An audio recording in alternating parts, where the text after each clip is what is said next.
Hola, ¿qué tal? Ya hemos visto hasta ahorita en nuestro diseño de vigas de concreto reforzado basado en las normas técnicas de Ciudad de México, hemos visto el cálculo del acero balanceado, de la cantidad de acero balanceado, en el cual la falla del acero o la falla del concreto ocurre exactamente cuando empieza la afluencia del acero. También vimos cómo determinar esa falla balanceada y cómo calcular ese refuerzo máximo a través de calcular el 90% que corresponde a esa falla balanceada. Aplicarle un factor de 90% para que nunca se alcance a llegar a un sobrearmado, de tal manera que siempre aseguremos que primero falle el refuerzo de acero y no el concreto, ¿verdad? Que es parte de la filosofía de nuestros diseños. También vimos una fórmula simplificada de determinar el refuerzo mínimo que debe de contener, pero a la vez también tenemos lo siguiente. En estructuras de ductilidad baja, dice aquí, el refuerzo mínimo a flexión, ¿sí? En toda sección se dispondrá de refuerzo tanto en el lecho inferior como en el superior. En cada lecho, el área de refuerzo no será menor que la obtenida en la ecuación 5118, que es la que ya vimos, y constará de por lo menos 2 barras de 12.7 milímetros, o sea, la de 4/8. Siempre todos nuestros armados para elementos de baja ductilidad no son de 2 del número 3, sino 2 del número 4 en ambos lechos, superior e inferior. Eso es lo que nos está diciendo la normativa. Diferente de dalas o cadenas, son elementos estructurales que se encuentran apoyados sobre muros de block o de tabique, y esas sí pudieran ser del número 3 de acuerdo a la normativa de mamposterías. Pero cuando estos elementos se están cruzando que nos referimos a vigas que se encuentran digamos sin apoyo intermedio, en un claro mayor de 1.5 metros, 2 metros, 3 metros, 2,5, ya tenemos que apegarnos a lo que nos está indicando esta parte de la normativa, ¿no? Utilizar 2 del número 4. Eso es novedoso en cuanto a lo que hemos visto, y hay que asegurarnos que estas 2 del número 4 siempre sean menor que el balanceado máximo, ¿no? Que es el 90%. El máximo sigue siendo lo que ya vimos, el refuerzo máximo de tensión no excede el 90% del área balanceada. Entonces aquí está ya indicándonos y confirmándonos que el valor que calculamos a 90% en nuestro cálculo anterior es correcto, ¿no? Y luego también tenemos en media ductilidad, miren que es un poquito diferente, aunque el mínimo constará por lo menos de 2 barras corridas de número 4. Esto es muy similar a lo que tenemos aquí, pero esta es para ductilidad media. Y la cuantía de acero longitudinal a tensión no excederá del 75% del área balanceada, ¿sí? La cuantía de longitudinal a tensión no excederá el 75, ya no del 90, del 75. Este es para el máximo, ¿no? Ya sería el 75 del área balanceada. Hay una pequeña diferencia, en esta parte es igual, pero en esta parte estamos viendo que ahora en lugar del 90 ya se está restringiendo un poco más hacia el 75. En ductilidad media, en este sentido, pues estamos notando que los límites son un poco más estrictos. ¿Ok? Bueno, vamos a seguir trabajando con nuestra baja ductilidad. Dice aquí, determinar el armado mínimo aproximado para asegurar que el momento resistente de la sección sea por lo menos 1.5 veces el momento de agrietamiento de la sección gruesa para una ductilidad estructural de Q igual a 2, o sea, de baja ductilidad. Ahí vamos a entrar en este análisis ahora.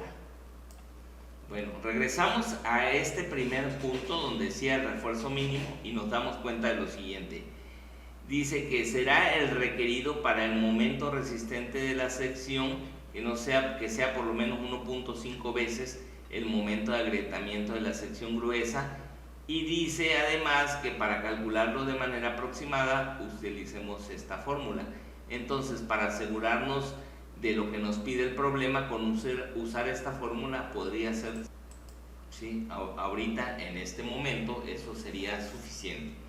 Entonces, vemos acá, la formulación es el mismo elemento, pero la formulación ahora es determinar el acero mínimo que podemos utilizar, y este acero mínimo a la vez nos ayuda a mantener que el momento resistente sea 1.5 veces el momento del agrietamiento, o sea, que en un momento dado todavía resista un buen margen antes de agrietarse.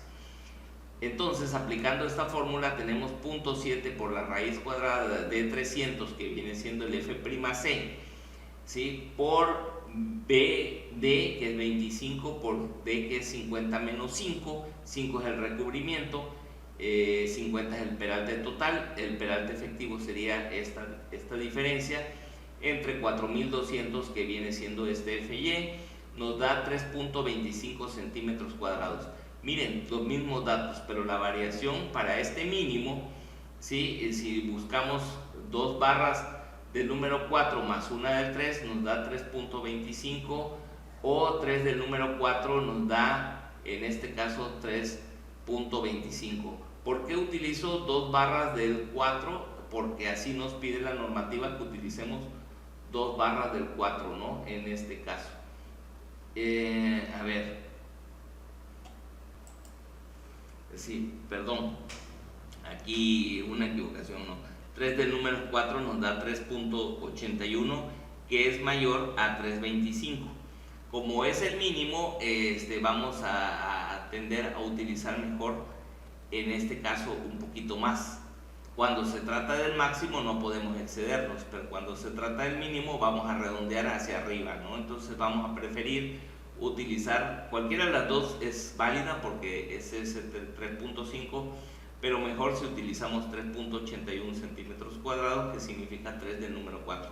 Aquí tenemos una tabla de áreas de acero para si se quiere buscar las del número 4. Aquí dice que es 1.27, las del número 3.71, por eso estamos utilizando eso. Entonces, con 3 del número 4 es suficiente, nos da 3.81 el mínimo. Fíjense bien que el rango entre los 30 centímetros cuadrados máximos, voy a regresar, el máximo que calculamos, este es el máximo, que es el 90% de estos 33, serían 30 centímetros cuadrados, que podría equivaler hasta 6 del número 8, realmente es el máximo que podemos rellenar de acero de refuerzo en esta sección. Sin embargo, el mínimo que podemos utilizar va a ser 3 del número 4, o sea 3.81 centímetros cuadrados, casi 9 veces en este caso el rango. Pero es este el que requerimos para nuestra demanda. Todavía no hemos visto cuánto se está demandando la estructura, son condiciones básicas que estamos analizando. En ese rango de 3.81 a 30 centímetros cuadrados es como vamos nosotros a establecer nuestros armados de acuerdo a la demanda que tenga nuestra sección, ¿no? Ok. Algo más, dice, asegurar que el acero mínimo que calculamos en el ejercicio 2 sea cuando menos el equivalente al acero requerido por cambios volumétricos. Cuando hay una demanda debido a la temperatura, pues debemos de tener un refuerzo mínimo. Y en este caso se usa la regla sugerida en el apartado 6.7 de cambios volumétricos de las normas técnicas, que nos dice que la cuantía, acuérdense de ese concepto, de la cuantía de refuerzo debe ser de 0.202 en elementos no expuestos y 0.203 en elementos expuestos. Estas cuantías de refuerzo no tiene que ver con la deformación unitaria, aunque los valores parecieran ser los mismos, no tiene nada que ver con las deformaciones unitarias del concreto, sino que son cuantías, cantidades de refuerzo, ¿sí? Y en este caso solamente basta sustituir aquí Punto 203 para elementos expuestos. Expuestos quiere decir que se encuentran en el exterior, si se encuentra nuestra trave o viga en el interior, pues entonces podemos utilizar punto 202, ¿no? En este caso. Entonces, para expuestos a la intemperie utilizaremos punto 203 por 25, que es la base, por el peralte efectivo, que es 50 menos 5, y nos da 3.37 centímetros cuadrados, y 2 del número 4 más 1 del número 3 nos da 3.25. Entonces este valor que habíamos calculado previamente y que aquí era suficiente, como acero mínimo era suficiente, regreso, como acero por temperatura no es suficiente, porque aquí demanda 337 y en el mínimo, en el acero mínimo, regreso, en el acero mínimo de esta fórmula nos dio 325, justo lo que hay aquí, pero en el acero por temperatura nos da 337, esto ya es insuficiente.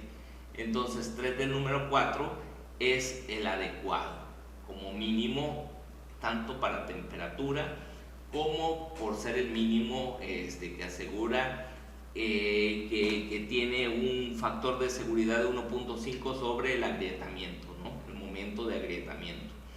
Entonces eso estamos notando en estos ejercicios, cómo los valores que vienen en las normas nos están ayudando a determinar cuáles van a ser los rangos en que nosotros vamos a armar y cuáles van a ser los mínimos y los máximos que debemos considerar. Nos vemos en la siguiente clase. Hasta pronto.